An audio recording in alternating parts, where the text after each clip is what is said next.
Wouldn't it be valuable to reach out to some employers and HR pros and get their perspective on what works or doesn't for them within LinkedIn when considering hiring a job seeker? What makes them want to move a candidate to the interview stage instead of a red flag they see in the profile, which kicks the candidate out of the hiring process? Well, that's exactly what this topic from the employer's perspective is all about. I reached out to some local Frederick, Maryland employers and asked them 10 questions to learn what works and what doesn't regarding job seekers' LinkedIn profiles. Here's what they had to say. So, first of all, Lori Cole, thank you for being here. Welcome. I'm so excited to have you share with our job seekers and job searchers some tips, some tricks, some best practices from the employer's perspective. So if you wouldn't mind introducing yourself and talking about what you do, what industry you're in, the company you co-founded or founded, that would be a great start. All right. Well, thank you, Richard. So I'm Lori Cole. I am a co-founder of iHire.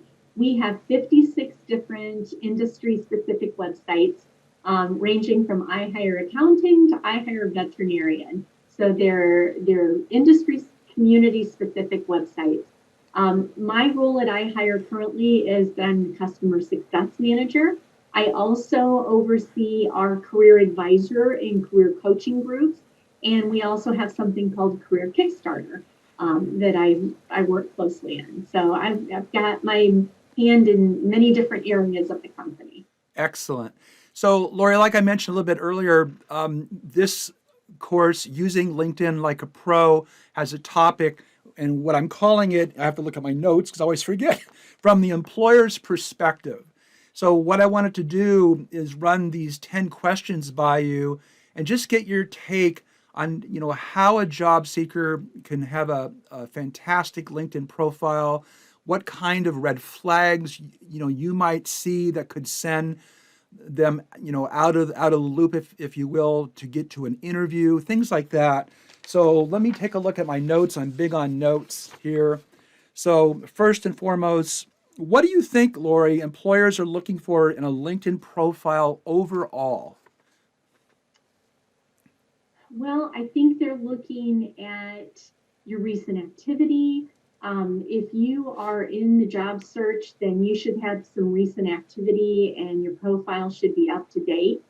I would also make sure that your profile on LinkedIn matches the timelines on your resume. So if you're only going back 15, 20 years on your resume, make sure that that matches on your LinkedIn profile.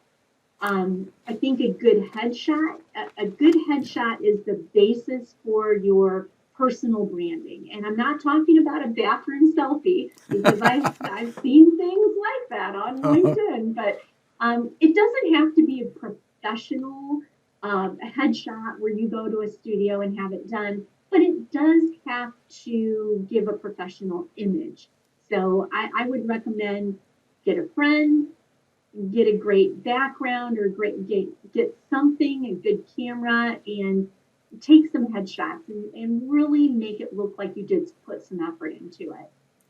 And then I would also say maybe the number of connections that you have Yeah. and what those connections are saying about you.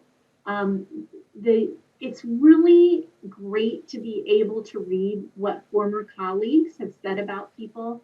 And it even means more to that employer if they happen to be a connection with that former colleague of yours. You know, people are running in the same circles.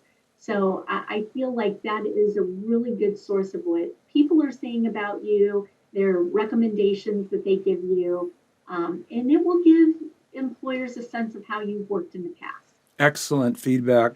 Any any big red flags or turnoffs you notice within seconds of reviewing someone's profile?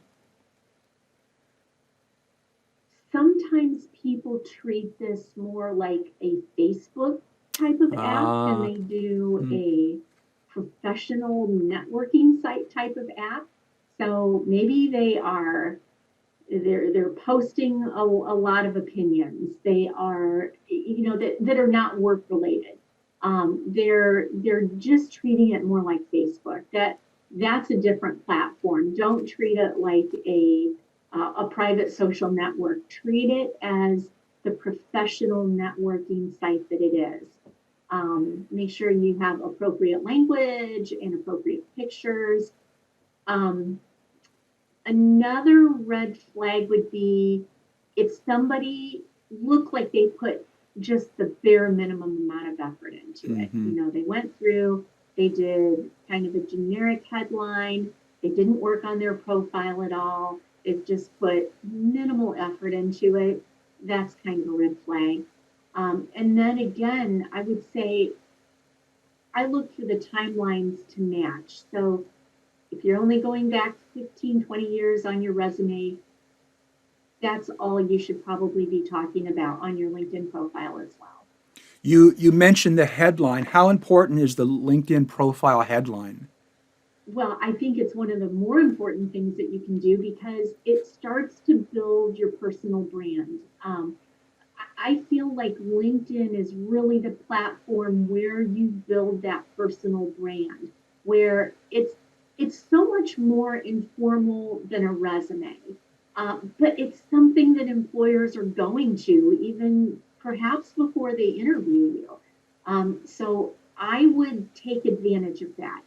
LinkedIn is the more informal platform. It's where you can do a little bit more bragging about yourself. It's where you can get other people to brag about you with your former colleagues giving you these references and these little blips about what it's like to work for you and with you. And, you know, it's all about the personal branding. That headline, like a newspaper, is going to catch the interest and it's going to make people want to read more and spend more time on your profile. So Google articles about that and how to write a good headline and really put some work into thinking about what needs to go into it. Yeah, the headline for me has always been pretty important because you could look at it like, well, what's in the headline is the work I'm doing today or the role I have today. But if you're looking to change careers, change jobs, you might put in the headline the future you. You know, Yes, maybe you're going from a sales representative to a sales engineer. So you might populate your headline with sales engineer because you'd like recruiters to find you for those keywords in the headline. So, yes. yeah, good And stuff. very similar to the resume, write it for the job you're looking for. Write it for the job that you're looking for to do, not for the jobs that you've had in the past. Exactly. That's great. Is a profile picture that important for people who are not customer facing? An example, they work in a lab or a warehouse and don't interact with clients or customers. I yes, I feel like the picture is very important to you, whether you're customer facing or not. It just helps people trust that Yeah. profile information a little bit more. I'm always very leery about profiles that don't have the picture, especially if you are out in a job search and you are trying to network. Networking is one of the number one ways that you're going to find a job. And if you're out trying to network and trying to connect with all these people on LinkedIn, I think they're going to be a little bit reserved about accepting your connection request if you don't have that picture in it. Um, I just feel like it's all about trust and gaining the trust of the people that are looking at your profile and the prospective employers. Yeah, I've heard from people in my network, HR pros, where they say, no picture, automatic pass. Yep. It's all about trust. I said this before, we're visual creatures, we like to see things, right? We're visual. So it's Yes. so important. Would an employer pass over a candidate because of a current 2 year gap in their employment history? Um, no, I don't think that they would. Employers are still telling us that they are desperately seeking good people. Um, they so no, I don't think that they would pass somebody up, especially given what's happened over the Yeah, last year with with COVID, COVID. yes. I coach many people who are in that situation where maybe unfortunately for them, their job ended prior to COVID or just prior to COVID. And then with this whole COVID pandemic topsy turvy roller coaster that we've been through, um, they are they've been unemployed for almost 2 years. Yeah. So I think that what the important thing is that you need to have an explanation for it. Um, I think employers realize that life happens. Sometimes you have to take a leave of absence to care for a family member, or you've had an accident or an illness that maybe required you to take an extended period of time off. Um, but honesty is the best policy, and you don't want those employers to draw their own conclusions about what you did during that time off. So I would say just show any classes or volunteer work or anything that you've done during that time. I think that what would be a red flag is if an employer saw that you were unemployed and you did absolutely nothing Nothing with in that that gap. time, Yeah. nothing to improve yourself, nothing on a special project, or, if you were sitting around watching The Price is Right every day, that's not going to really help you with your job search. Um, so I would just say I don't think that it is a major deal at this point, especially with COVID, as long as you can explain it and explain it well and show that you have actually done some things to improve yourself. And that can even be added to your resume and to your profile. We have a database of something called MOOCs, which are free to low cost online classes that we aggregate from all over the web. So you can go and take these free classes, and a lot of them are just self study, self paced. You can choose to get a certificate at the end of them if you choose to do that. But those are great things to put on your resume to show, especially if they are related to the job that you're trying to get. We have something called Skill Up Matrix Learning. It's a learning management system, and it has over 5,000 free. I mean, these are free courses and classes on Zoom, LinkedIn, Python coding, soft skills. I mean, it's incredible on our Oh, that's website. great. I hope people check that out. But I think, LinkedIn Learning, formerly lynda.com, has a place in your profile which shows the courses and classes you've been taking, certificates you've earned. So all of that is really, really helpful and should, I think, too, be on a resume. This is Yeah. great. Let me jump forward here. If a job seeker didn't finish college and has no degrees to speak of, does this automatically disqualify them from jobs that requires a degree of some kind? I think in certain cases it might. If you're an attorney or if you're in the medical field, healthcare field, then a degree is obviously, degrees and licenses are obviously what make that world go around. But I wouldn't say in every case a non-degreed person should be disqualified for the job. There are a lot of government agencies that do require a degree, and the reason that they have to hire somebody with a degree is if it's in the job description and let's say they interview 5 people, one of those people don't have their degree and they get hired, then the other people in that group have grounds to challenge that hire or to pursue that in court because that was set forth by the government as a requirement, Requirement, and yeah. then they hired somebody that didn't meet that requirement. So those cases are few and far between, but I think for the most part employers aren't going to disqualify somebody automatically if they don't have a degree, as long as that person has the skills that that employer is looking for to fill that role. So a lot of times experience is the best education. And if you've got that experience, that could override any requirements for a degree that the employer might be asking for. That's great feedback. Do employers read the LinkedIn recommendations, or is this just fluff? Oh, I don't think it's fluff at all. I read the recommendations. I think, as I said before, if I read a recommendation, and especially if it's from somebody that I am connected with, I give that more weight because I know that person, I know that connection, and I know what they're like. And birds of a feather tend to flock Flock together. together. So you feel like if you know that person, and if that person thinks you're a good fit for a job, or a really good worker, then I would put more weight on that. So no, I think asking for recommendations is great too, especially if you are in this job seeking phase.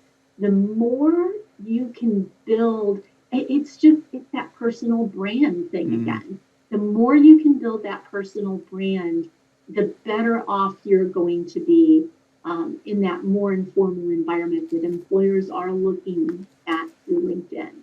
I really like that personal brand. That's great. If a job seeker doesn't belong to any LinkedIn organizations or groups, does it really matter or not?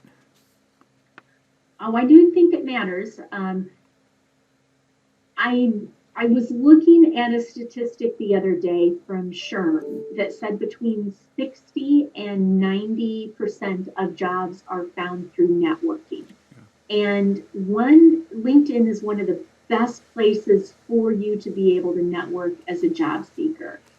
And to do that, you have to find the different organizations that fit with what you're looking for, and join those organizations and join the discussion boards and state an opinion, and really don't just do it off the cuff. Do it so that you're stating that opinion in a way that is smart and professional and shows that it's very well thought through. Um, so yes, I would say if you are not joining those organizations and networking with those people, you probably are missing out with it. One of the things I love about LinkedIn is the write an article or the post, so you can share interesting, tidbits of information with your network. And I read a lot of them from my current coworkers, past coworkers, companies. They're posting all the time. It's really cool to go in there and read, what people are posting or writing articles about. If a, sorry, Oh, we did that. We only have a couple left. If a candidate has some photos of themselves receiving some top awards at their last company, would you recommend adding these photos to their profile? Oh, I would. A picture says 1,000 words, and who doesn't like the whole recognition Yeah. part of receiving an award? So you receive that award because you did a very good job. If you have a picture of receiving it, I would add that on.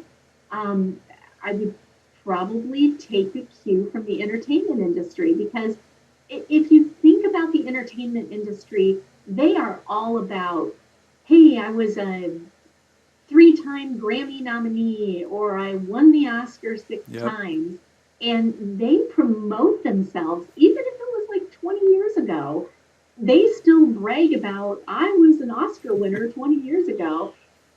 They're promoting themselves because that is going to build their personal brand, and that allows them to ask for more money on their next project. So by all means, post those pictures and build that brand, and just try to stay humble. And um, yeah, but you're a superstar in your industry by receiving these awards. You Mhm. should brag about it. That's great. Last question, official last question. I'm an artist creative type. Should I add a link in my profile to my art website to show off my work or include some examples on LinkedIn? Yes, I think you should do all of those things.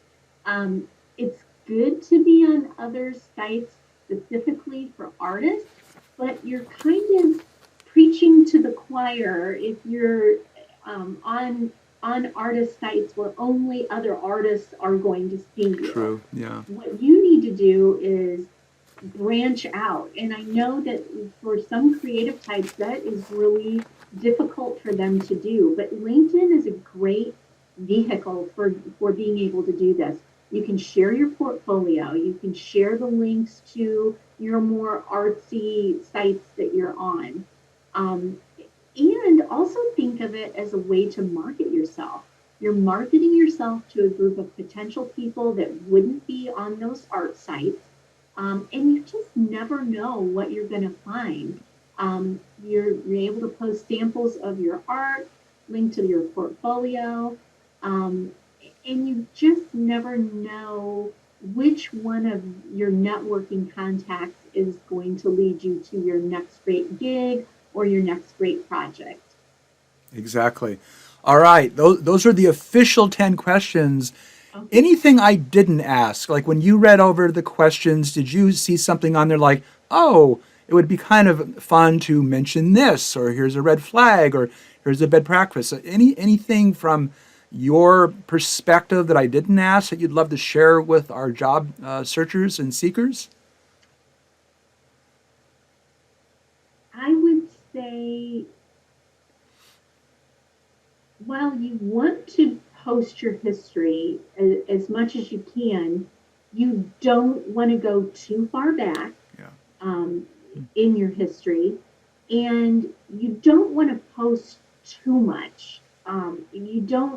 You don't want to make this profile so long and so detailed that nobody's going to get through it.